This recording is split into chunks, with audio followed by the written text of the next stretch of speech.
बहुत ही सही वीडियो पे क्लिक कर दिया आपने। अगर अभी आपने इस वीडियो पे क्लिक किया है तो एक मकसद होगा जो भगवान ने आपको मेरे थ्रू बताने की कोशिश की है। आज मैं कुछ ऐसे बताता हूँ, आपको समझो। स्टार्टिंग में जब हम शुरुआत करता हूँ, ठीक है, जब आप बच्चे होते हो, आप जब 5-6 साल के होते हो, आपको किस चीज़ की नीड होती है? टॉयज़ की, मम्मी पापा की। ग्रो अप करते हो, 8-10 साल के हो जाते हो, किस चीज़ की नीड होती है? पढ़ाई करने की, कि पढ़ाई करनी है, उसके बाद मैं अच्छी स्टैंडर्ड में जाऊँगा, ठीक है। उसके बाद जब आप धीरे धीरे करके बड़े हो जाते हो, 10-15 साल के जब होते हो, तो आपको क्या होता है फील कि मुझे गर्लफ्रेंड बनानी है, ठीक है। आप गर्लफ्रेंड के पीछे भागने लगते हो। फिर और फर्दर मोर ग्रो करते हो 18 से 25 साल की उम्र। फिर आपके दिमाग में 2 चीज़ें होती हैं, एक लाइफ पार्टनर चाहिए या फिर कोई भी गर्लफ्रेंड चाहिए, और उसके साथ में पैसा चाहिए। और उसके बाद जब आप 25 से अबव प्लेस कर जाते हो तो आपको सिर्फ आपके लाइफ में पैसा चाहिए होता है। इन सब का मतलब क्या है मैं आपको बताता हूँ कि मैं आपको ये सारी बातें क्यों बता रहा हूँ। इन सब का जो टोटल एक घूम के फिर के जो रिजल्ट आता है वो एक जगह पर अटकता है कि लाइफ में मैच्योरिटी क्यों होती है, मैच्योरिटी होना क्यों ज़रूरी होता है। अगर आप एक बच्चे को कहोगे जो सेम 15 साल का बच्चा है और सेम अगर लड़की को बोलोगे 15 साल की लड़की है, तो ज़्यादा मैच्योर कौन होगा, बॉयज़ या फिर गर्ल? ऑब्वियसली आप बॉय, ऑलवेज, ठीक है। ऑलवेज नहीं कह सकते, बस 80% केसेस में बॉयज़ ज़्यादा जल्दी मैच्योर हो जाते हैं। क्यों? क्योंकि उनको पता होता है कि उनको क्या करना है फ्यूचर में। गर्ल्स इतनी जल्दी मैच्योर नहीं होती। बॉयज़ ज़्यादातर इमोशनली स्ट्रांग होते हैं और जो गर्ल्स होती हैं वो इमोशनली वीक होती हैं। इस वजह से ये फैक्ट आपको वीडियो में बताने वाला हूँ, ठीक है। अब लाइफ में कोई भी चीज़ होती है, आपको लाइफ में ऐसा फेज़ आता है, एक बार लाइफ में हर किसी के एक बार फेज़ आता है कि मैं यहाँ पर हार गया। आपकी लाइफ में भी एक ऐसा फेज़ आता है कि जहाँ पर मैं हार गया। आपने हार मान लेते हो, आप हार मानने की सोच रहे होते हो, बट उसके सामने ही आपको एक ऐसा मौका दिख रहा होता है जहाँ पर आप ग्रो कर सकते हो। जैसे कि एक कहानी बताता हूँ कि एक बार जो इंसान था वो एक गुफ़ा खोद रहा था। वो किसी चीज़ की तलाश में गुफ़ा को खोद रहा था।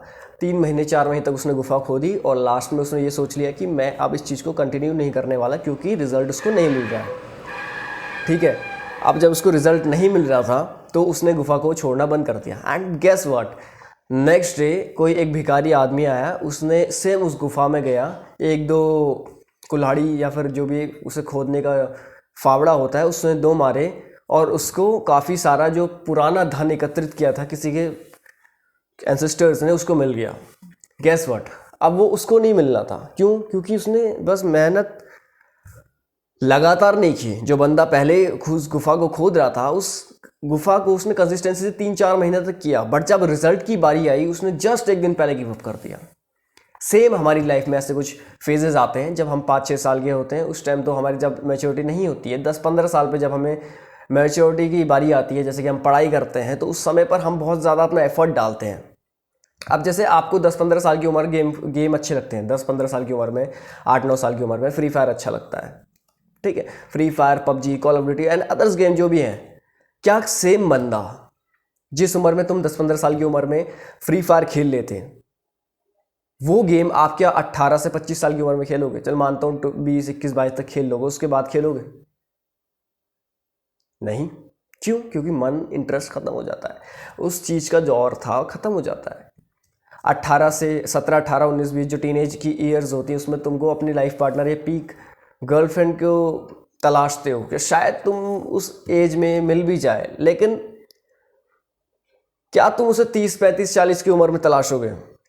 नहीं। किसी चीज़ का एक दौर होता है। इसी तरीके से फेलियर्स का भी एक दौर होता है। आप किसी चीज़ को हासिल कर रहे हो, जैसे कि आप किसी चीज़ में हार गए, मान लो आप हार गए, आपसे कोई चीज़ नहीं हो रही, आपसे नहीं हो पा रहा है, लेकिन जैसे कि आपसे कि आप फुटबॉल अच्छा नहीं खेल पाते हो, क्रिकेट अच्छा नहीं खेल पाते हो, आप हार जाते हो, हर गेम हारते हो, तो क्या आप हार गए? What do you think? नहीं। हर हार आपको कुछ सिखा रही है। आप हर हार से कुछ ना कुछ सीख रहे हो। मैं कैमरे के सामने बोल रहा हूँ कि मैं हार गया, मैं अच्छे से भी नहीं बोल पाता हूँ, मुझे पता है कि मैं भी एक अच्छे कैमरे के सामने नहीं बोल पा रहा हूँ कि मैं हार गया। नहीं, इट डजंट मीन कि मैं हार गया। हर दिन सॉरी, हर दिन मैं कुछ इंप्रूव करता हूँ। मैं हर चीज़ हर दिन सीखता हूँ। कैमरे के सामने क्या बोलना है, नज़र नहीं हटानी है, अपने फिंगर, अपने गेस्चर्स को सामने रखना है, कैमरे के सामने रखना है, अपने जो हेड है उसको ज़्यादा इधर उधर नहीं मूव करना है, आइज़ अपने कैमरे पर रखनी है। इतनी सी बात है, और काफ़ी समय से प्रैक्टिस कर रहा हूँ, अभी भी इतना ज़्यादा परफेक्ट नहीं हुआ हूँ। क्यों? क्योंकि मैं नहीं बोल रहा कि मैं सब कुछ आता है या फिर मैं हार रहा हूँ। कि आप क्रिकेट में हार जाते हो, आप अपनी गर्लफ्रेंड नहीं बना पाते हो तो आप मानते हो कि मैं हार गया, मेरी शक्ल अच्छी नहीं है, आप बोल नहीं पाते हो सामने, किसी के सामने कॉन्फिडेंस से बोल नहीं पाते, पब्लिक स्पीकिंग नहीं कर पाते, तो आप सोचते हो कि मैं किसी काम कर रही हूँ, मैं हार जाता हूँ, मेरे अंदर इतना कॉन्फिडेंस नहीं है। नहीं, एटलीस्ट आप उस काम को ट्राई करो। You are trying that work.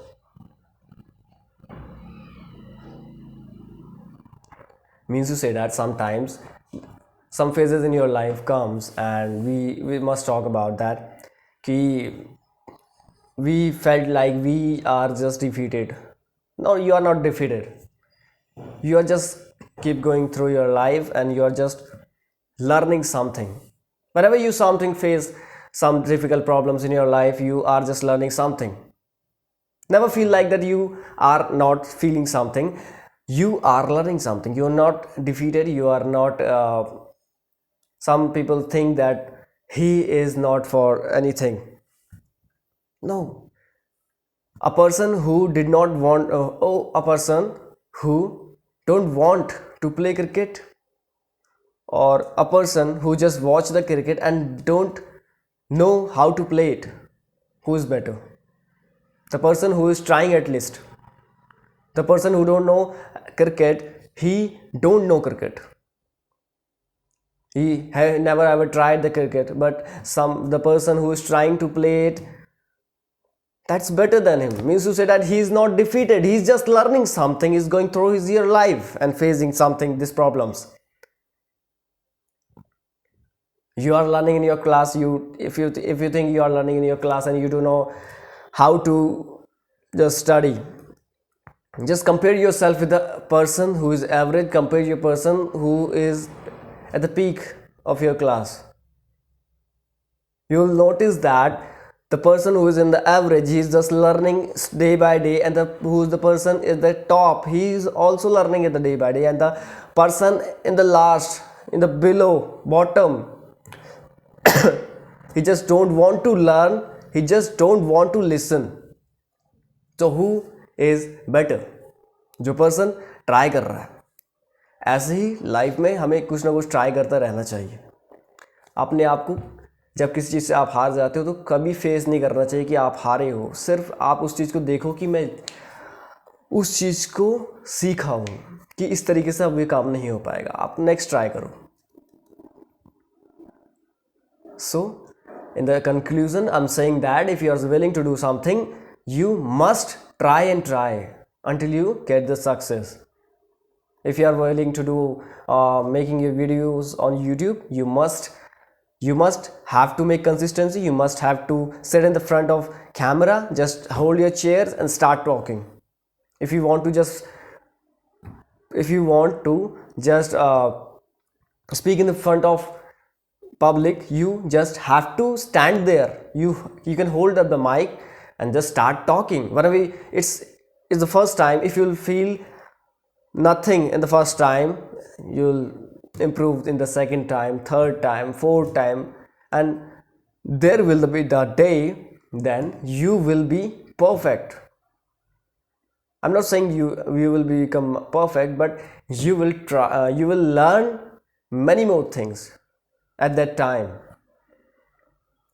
So that's the video of today. Thank you. I appreciate that if you are watching this video from starting to end. Thank you.